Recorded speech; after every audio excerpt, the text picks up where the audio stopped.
Bonjour à tous. L'histoire d'aujourd'hui s'intitule « Voyage à travers l'histoire ». Cette histoire a été réalisée et écrite par Le Monde des Enfants. Nous allons bientôt débuter la vidéo. Mais avant de poursuivre cette histoire, je t'invite très rapidement à cliquer sur la cloche de notification et à t'abonner. Je te dis merci par avance. C'est parti.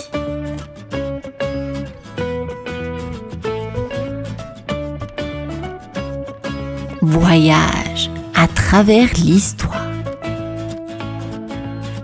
La vieille maison en briques de Storyville semblait encore plus mystérieuse ce jour-là.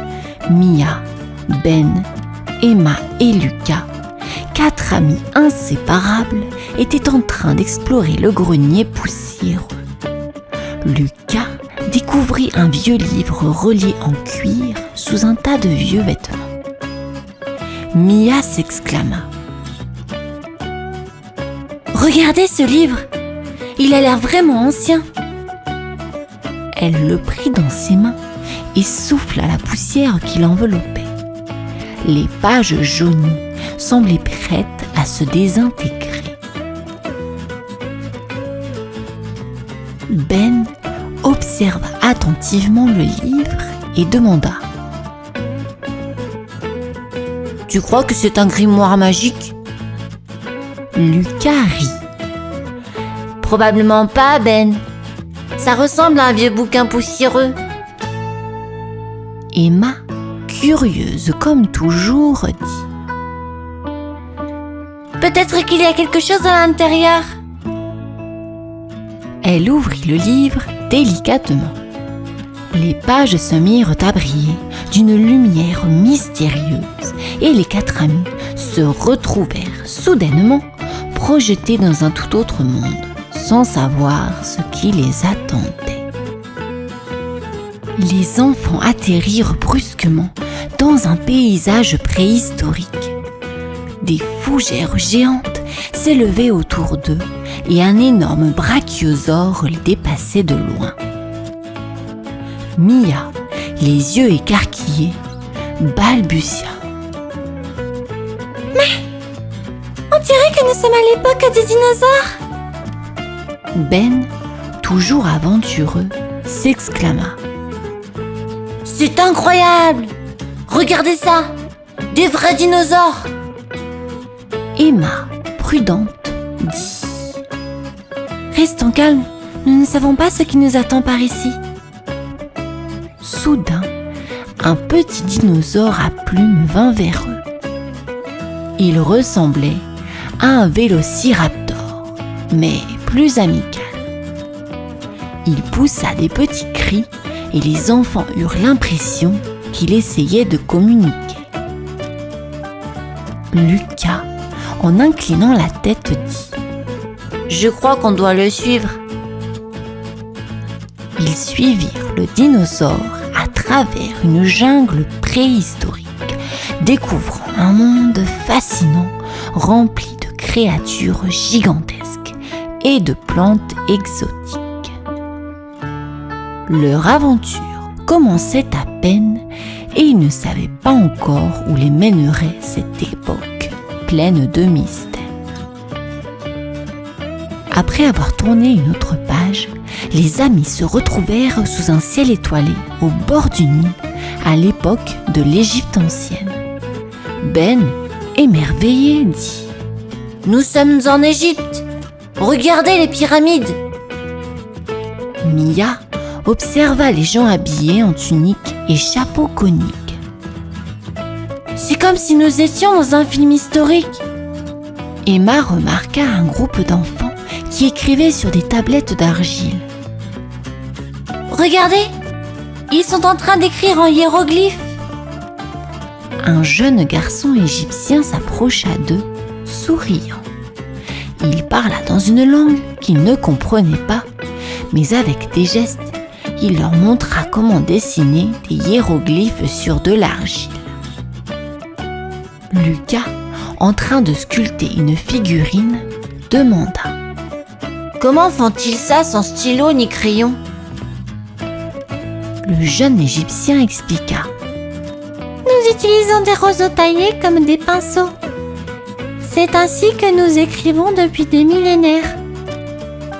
Ils passèrent leur journée à apprendre les coutumes égyptiennes, à explorer les marchés animés et à admirer les monuments anciens. Cette époque égyptienne était remplie de merveilles et ils étaient impatients de voir où les mènerait leur prochaine aventure à travers le livre magique.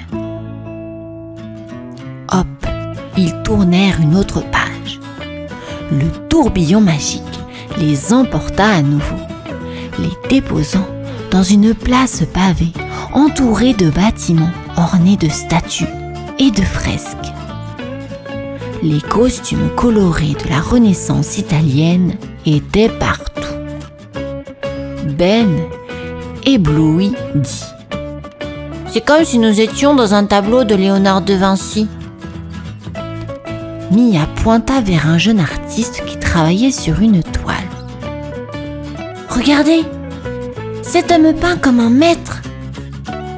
Le peintre s'approcha, souriant, et en italien, il se présenta. « Je suis Leonardo.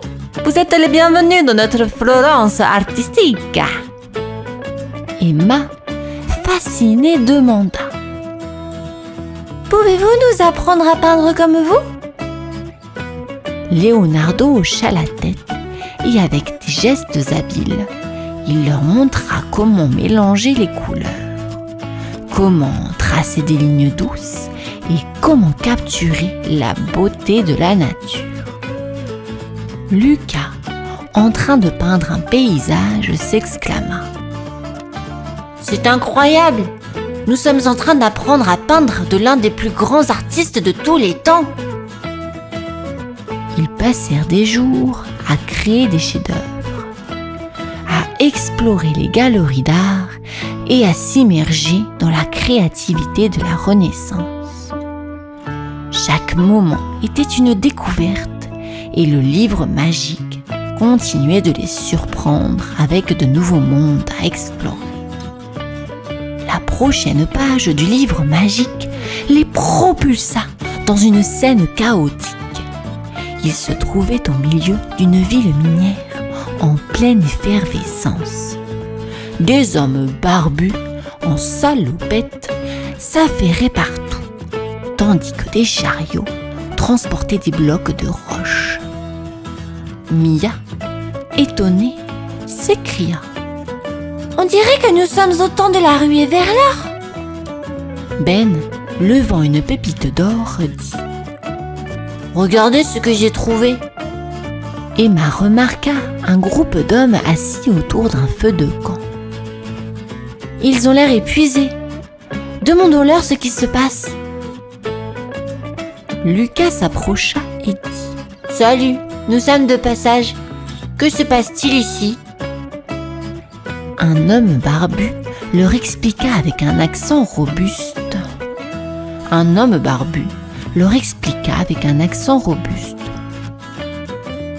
Nous recherchons de l'or, les amis. On creuse, on pioche, et on espère trouver de la fortune sous terre. Mia demanda. Pouvons-nous essayer ? Les mineurs leur prêtèrent des outils et leur montrèrent comment creuser. Les amis se mirent au travail, découvrant la dure réalité de la recherche d'or. C'était une époque difficile, mais ils apprirent l'importance du travail acharné et de la persévérance, même dans les moments les plus difficiles de l'histoire. Un autre tourbillon mystérieux les emporta et les déposa sur le pont d'un navire en pleine mer. Des drapeaux à tête de mort flottaient au vent et l'air était rempli de l'odeur salée de l'océan. Ben, avec un sourire audacieux, s'exclama. « Nous sommes sur un bateau de pirates !» Mia, inquiète, observa l'équipage éclectique. « Ces pirates ont l'air dangereux !» Ces pirates ont l'air dangereux. Emma, curieuse, demanda à un marin. Pouvez-vous nous dire où nous sommes ? Le pirate, un peu étonné, répondit. Vous êtes sur le Black Pearl, en plein âge de la piraterie, mes amis. Lucas, jetant un coup d'œil sur le trésor scintillant, dit. Ce trésor est incroyable. Le capitaine, surnommé Redbird à cause de sa barbe écarlate, s'approcha. Bienvenue à bord, jeunes aventuriers. Vous êtes prêts à vivre une vie de piraterie ? Les enfants apprirent à manier l'épée, à grimper dans les mâts et à naviguer sur les mers tumultueuses. Ils découvrirent la camaraderie et l'excitation de la vie de pirate, même si elle comportait son lot de dangers. La page suivante du livre magique les mènerait-elle vers une autre aventure audacieuse ? Le prochain tourbillon les déposa dans une ville en pleine ébullition. Des cheminées crachaient de la fumée, des trains sifflaient et des usines bourdonnaient d'activité. Ben, intrigué, dit « Nous sommes dans une époque de machines et d'industrie ?» Mia, en observant les ouvriers, remarqua que « Ils ont l'air occupés. Voyons si nous pouvons en apprendre davantage. » Ils s'approchèrent d'une usine où un jeune inventeur nommé Thomas travaillait sur une machine étrange. Lucas demanda « Qu'est-ce que c'est ?»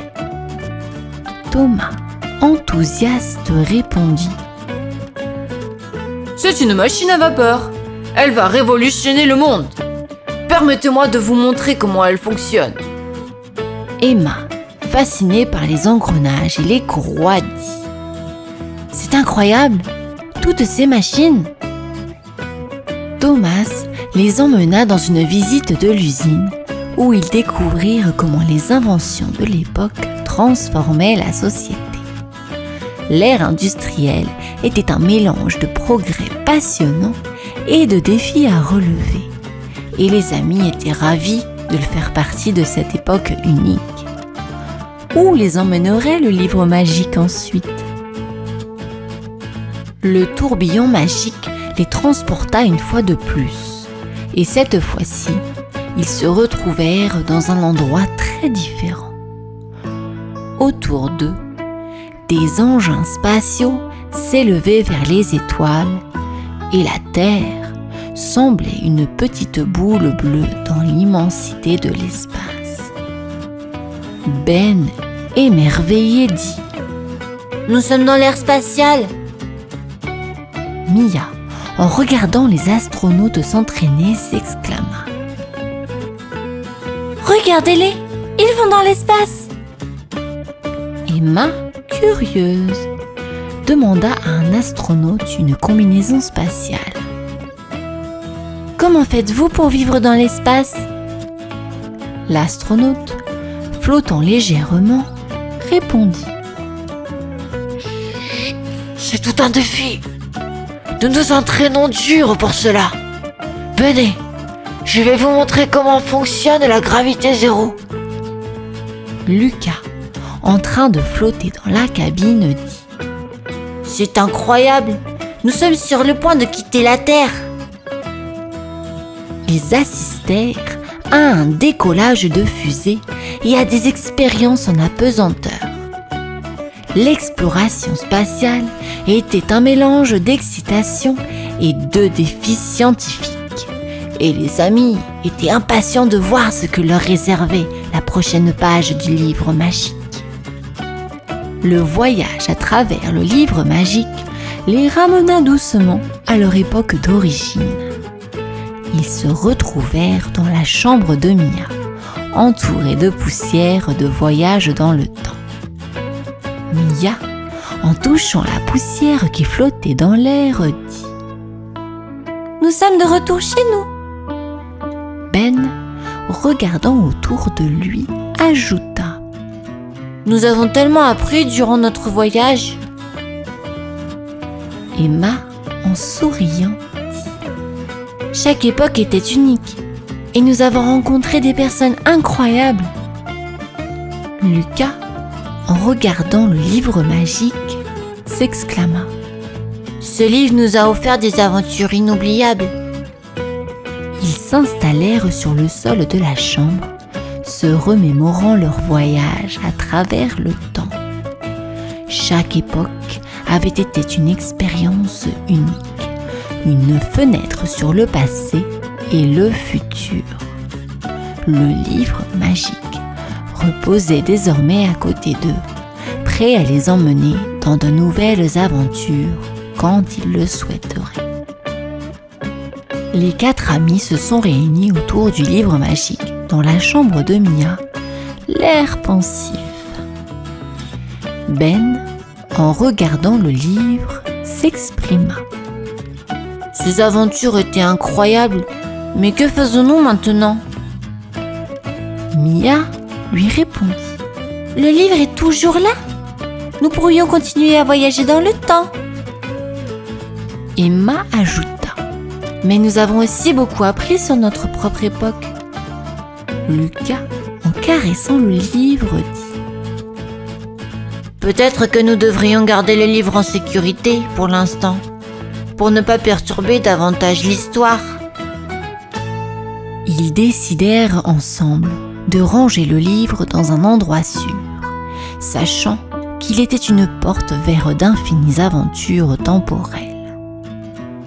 En fin de compte, ils avaient compris que le véritable trésor était leur amitié et les expériences partagées. Le livre magique restait un mystère, mais ils avaient tout le temps du monde pour le découvrir. Un chapitre à la fois. Et c'est ainsi que se termine cette histoire. J'espère qu'elle t'aura plu. À bientôt. Bonjour à tous. L'histoire d'aujourd'hui s'intitule